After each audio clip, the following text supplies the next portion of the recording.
¿Están? ¿Todo bien? Bueno, hoy vamos a hablar de varios temas, sobre todo particularmente vamos a ver dos teorías. Una es la teoría de la deriva continental, con su creador que es un alemán llamado Alfred Wegener, que la va a plantear a partir de 1912. Y después vamos a hablar de la teoría de las placas tectónicas ya.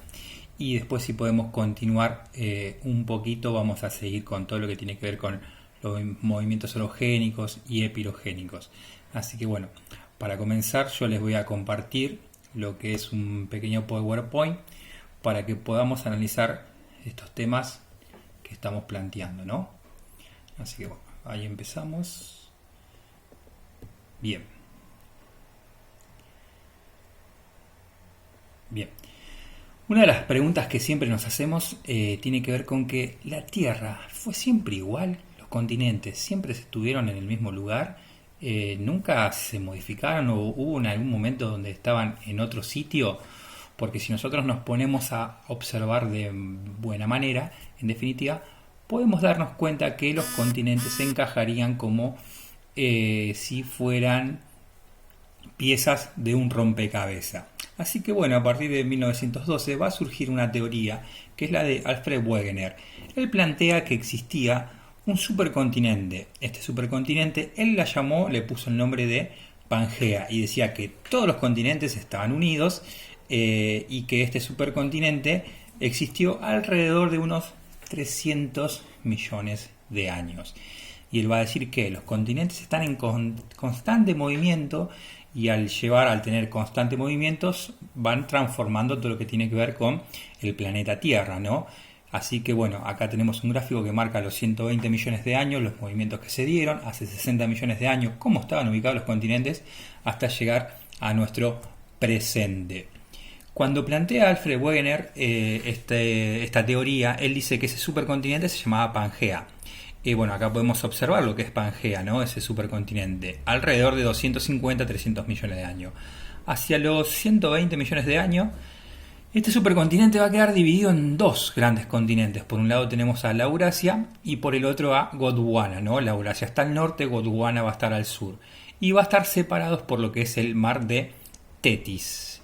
Bueno, con el correr del tiempo y ya llegando a nuestra actualidad, nosotros vemos acá en el último gráfico, en el gráfico que está abajo de todos, de qué manera están los continentes actualmente, ¿no? Bueno, ahí se ve atravesada por lo que es la línea del Ecuador. Recordemos que los continentes actuales tenemos lo que es América, Europa, Oceanía, Asia y tenemos que nombrar siempre al continente antártico. Bien, África me parece que lo nombré, así que ahí estabas también.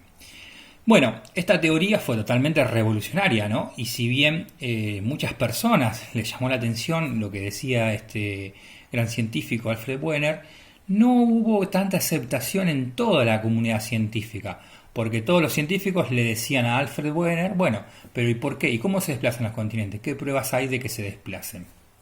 Bueno, no le van a hacer tanto caso a él. Sin embargo, él va a continuar con sus investigaciones y va a llegar a 4 tópicos para marcar que lo que él decía era real, ¿no? Él va a aportar diferentes pruebas.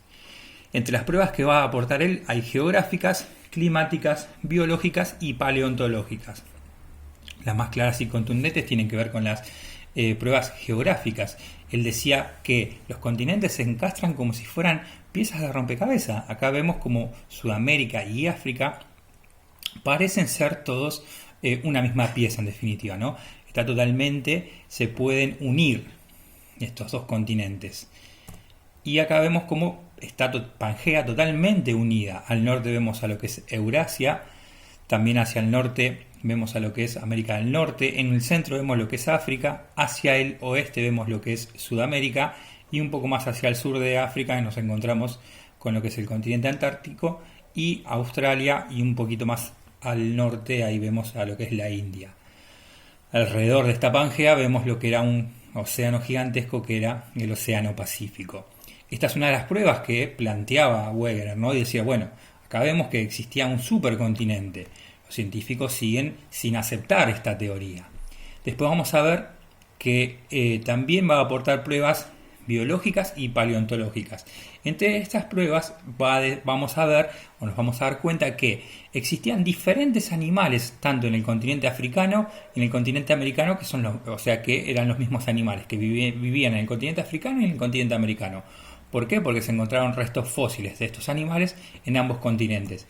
Pero no solo eso, sino que también se encontraron restos fósiles de diferentes animales, ¿no? Del mismo animal en otros continentes. Acá vemos como algunos animales reptiles han sido encontrados en la India, en la Antártida y en África. Y bueno, la comunidad científica se pregunta, bueno, ¿cómo ha sido esto que se ha encontrado en tantos lugares diferentes restos del mismo animal? Esto explicaría esta teoría que nos planteaba Alfred Wegener, en definitiva. Acá vemos restos de diferentes animales, una gran mayoría de estos animales eran reptiles, ¿no? Y también hay restos fósiles de vegetales, ¿no? De distintos vegetales que fueron encontrados en distintos continentes. Estas pruebas creo que habían sido bastante contundentes para que sea aceptada su teoría. El tema acá viene que la comunidad científica le seguía preguntando cómo era que se movían los continentes y no había una explicación que podía dar Wegener. Así que bueno, él va a morir y no va a ser aceptada lo que es su teoría de la deriva continental.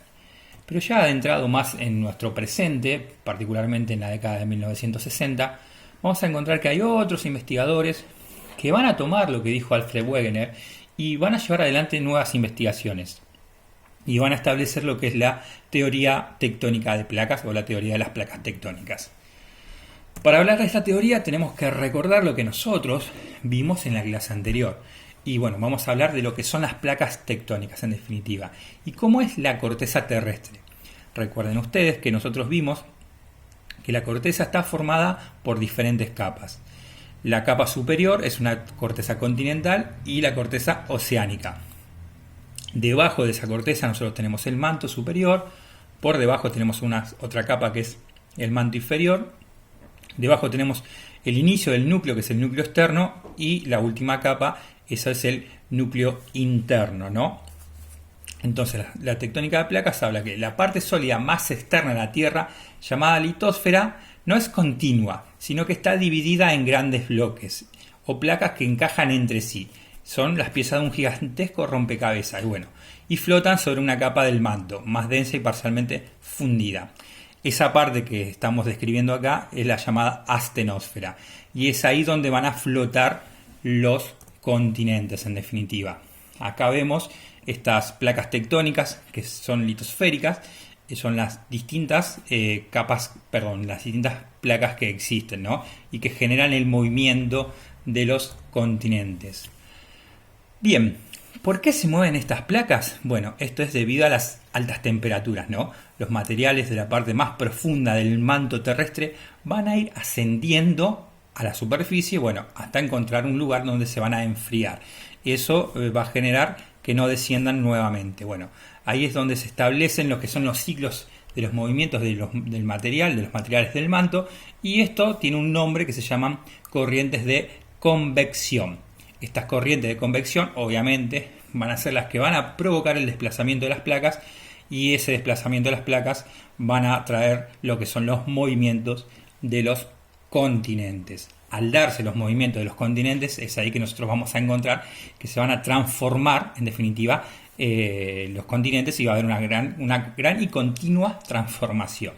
Se cree que hasta el día de hoy se siguen moviendo, y se cree que pasado las décadas, los años y miles y millones de años, van a haber nuevas transformaciones. Bien, ¿cómo se mueven las placas? Bien, las placas tienen tres tipos de movimiento, eso lo vimos también en la clase anterior.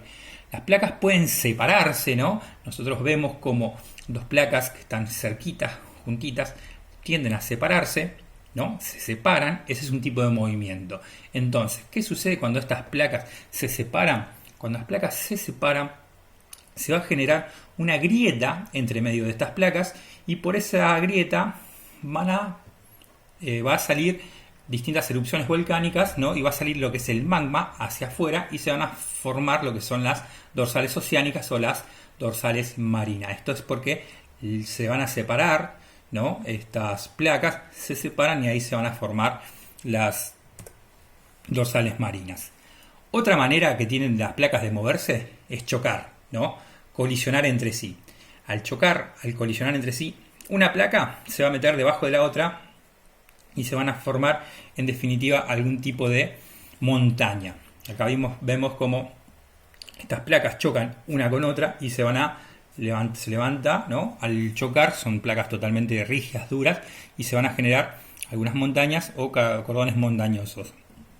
También al chocar tenemos que hablar que se van a formar terremotos, o sea, se van a dar lo que son los sismos.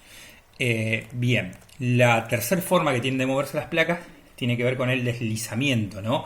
Una hacia adelante, una hacia atrás. Esto es un tipo de frotamiento o un tipo de deslizamiento, ¿no? En este caso, cuando se van a deslizar las placas una al lado de la otra, ¿no? Una hacia adelante, otra hacia atrás, se va a generar una zona totalmente sísmica, ¿no? Y acá el lugar más característico de estas zonas sísmicas es la conocida como la falla de San Andrés, que queda en California. Hay una fractura, ¿no? A partir de estos desplazamientos, a partir de estos deslizamientos, y eso genera que haya mucha posibilidad de sismo, ¿no? Es una zona totalmente sísmica. Y bueno, acá en el ejemplo que ponemos en nuestro PowerPoint vemos que tenemos un gran terremoto en el año 1906, ¿no? El terremoto de San Francisco, que destruye todo lo que es la ciudad. Hay que mencionar que hasta el día de hoy tenemos esta zona que es totalmente sísmica y se siguen dando estos desplazamientos, ¿no? Bien, hasta acá recordamos entonces los tres tipos de desplazamiento. Una, se separan; la segunda tiene que ver con la colisión; y la tercera, que se van a desplazar una hacia adelante y una hacia atrás. Acá nosotros vemos que hay muchos fenómenos que se van a dar en los interiores de la Tierra, en el interior de la Tierra, y van a generar muchos cambios, ¿no? Traen muchas consecuencias, ¿no? Tenemos que decir que la actividad interna de la Tierra es mucha, ¿no? Y esto genera grandes transformaciones en la superficie terrestre. Bien, acá vamos a marcar en este cuadrito lo que es esta dinámica terrestre y de qué manera se van transformando los relieves, ¿no? Sobre la superficie terrestre. Pero también tenemos que mencionar que hay una transformación desde el interior de la Tierra. Entonces nosotros tenemos que los relieves que se van a transformar por fuera de la superficie terrestre vamos a llamarlos como agentes externos o agentes exógenos. Pero también va a haber algunos agentes internos, y que son los agentes endógenos, que van a actuar y también van a modificar el relieve. Acá lo tenemos bien graficado. Los agentes externos o exógenos, algunos son atmosféricos, que tienen que ver con el viento, la temperatura, la humedad, los rayos, los meteoritos. Todo eso generan una transformación en el relieve. Hay agentes biológicos, somos nosotros los seres humanos, los animales, las plantas, ¿no? Y también tenemos agentes hidrológicos que tienen que ver con el agua, ¿no? La lluvia, las corrientes marinas, los lagos, ¿no? La nieve, el hielo, todo eso van a generar transformaciones en el relieve. Estos son agentes externos, agentes exógenos, ¿no? Porque están por fuera de la superficie terrestre, ¿no? Por fuera de lo que es la Tierra. Pero los agentes internos tenemos los volcánicos, los sísmicos y los tectónicos. Los volcánicos lo que generan en definitiva es el vulcanismo y son el plutonismo, ¿no? Que son internos y externos, va a depender del lugar. Los sísmicos, que son los terremotos y los maremotos, y después eso va a depender también de dónde se dé el epicentro, ¿no? El lugar donde se va a dar este movimiento sísmico. Y después tenemos los tectónicos, ¿no? Que los tectónicos son los movimientos epirogénicos y los movimientos orogénicos, ¿no? Que ahí tenemos hundimientos y levantamientos, y por el otro lado, los movimientos orogénicos, hay plegamientos, formación de montañas y las fallas que fuimos viendo. Bien, ¿qué son los terremotos? Bueno, los terremotos se van a producir cuando se libera una gran cantidad de energía acumulada que está en el interior de la Tierra, ¿no? Y acá tenemos que marcar dónde está el foco o el epicentro. El foco o el epicentro es el punto interno de la Tierra en donde se va a originar este terremoto. Y el epicentro es el punto de la superficie que va a estar en vertical con ese hipocentro o con ese foco, ¿no? En definitiva. Y bueno, esto va a generar ondas sísmicas, que son las ondas que van a ser generadas por este terremoto. Hay que decir que el terremoto, si se da en una zona continental, eso es terremoto o sismo, y si el movimiento se da en una zona marítima, eso va a ser un maremoto. Diferentes del tsunami, que el tsunami son grandes olas que van a superar los 10 metros de altura y van a ir avanzando por el océano hasta llegar a las costas, ¿no? Y bueno, esto va a provocar o puede provocar grandes destrucción en las zonas costeras. Como bien le dijimos, hay dos tipos de terremoto. Uno son los terremotos tectónicos y otros son los terremotos volcánicos. Obviamente que los terremotos tectónicos van a tener que ver con los movimientos de las placas tectónicas, ¿no? Eso van a generar los grandes temblores. Bueno, y a partir también de un gran temblor va a haber otras sacudidas que son las ondas o réplicas o estas ondas son secundarias en definitiva. Los terremotos volcánicos van a tener que ver con se van a originar a partir del movimiento del magma que está en el subsuelo, ¿no? Y van a generar erupciones volcánicas, ¿no? Grandes explosiones para intentar salir a la superficie terrestre. Obviamente que estos se generan siempre muy cerca de los volcanes y hay que decir que estas erupciones volcánicas no siempre se genera a partir de lo que son los terremotos en definitiva. Bien, ¿qué son los volcanes? Bueno, la palabra deriva del romano, en definitiva era un dios romano del fuego y de la metalurgia. Y acá podemos ver, lo podemos describir, ¿no? A lo que es el volcán, que está totalmente graficado. Tenemos lo que es el punto de la superficie terrestre por donde sale, que va a ser el cráter, que a eso tenemos formado una gran chimenea que comunica lo que es el cráter con una cámara de magma y el manto, que es ahí donde se encuentra lo que es la piedra incandescente, ¿no? La lava, que dentro del volcán se va a llamar cámara, o sea, se va a llamar magma, y cuando salga esto va a pasar a llamarse la lava, ¿no? Que luego se va a solidificar porque recuerden ustedes que el magma está en una temperatura totalmente elevada, es la piedra totalmente fundida y cuando va saliendo hacia el exterior llega un momento que se va a enfriar la piedra y termina solidificándose. Desde los volcanes no solo sale el magma, no solo sale la lava, ¿no? Que cuando sale el magma afuera, ya les digo, es la lava, ¿no? Sino que también van a salir gas, cenizas volcánicas, ¿no? Y todo esto va a ser a elevadas temperaturas. Tenemos distintos tipos de volcanes, ¿no? Tenemos básicamente dos tipos de volcanes, uno son los fisurales y el central. El fisural se habla cuando se da una fractura en todo lo que tiene que ver con la montaña, con todo lo que tiene que ver con el volcán, se agrieta en diferentes lados y por ahí sale el magma. Y el central es cuando, digamos que el magma surge solamente por la chimenea, que es su punto central. Las erupciones volcánicas pueden ser terrestres, ¿no? O bajo el agua, ¿no? Que son las submarinas. Por un lado las terrestres y por el otro las submarinas. Bueno, en este gráfico vemos todo lo que expulsa el volcán, la lava, que es esa mezcla de rocas fundidas y los fragmentos sólidos. Eso no contiene gas. Después sí salen los gases, que en su gran mayoría son dióxido de carbono y lo que es el vapor de agua. Y después, bueno, vemos que sale las cenizas y las bombas volcánicas, que son fragmentos de gran tamaño de rocas en definitiva, ¿no? Bueno, acá mencionamos 4 tipos de volcanes totalmente diferentes y acá llegamos a nuestro final.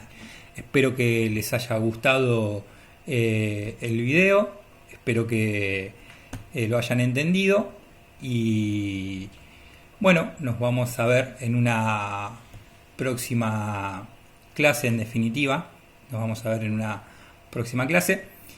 Así que bueno, cualquier cosa nos estamos comunicando. Saludos chicos, hasta luego.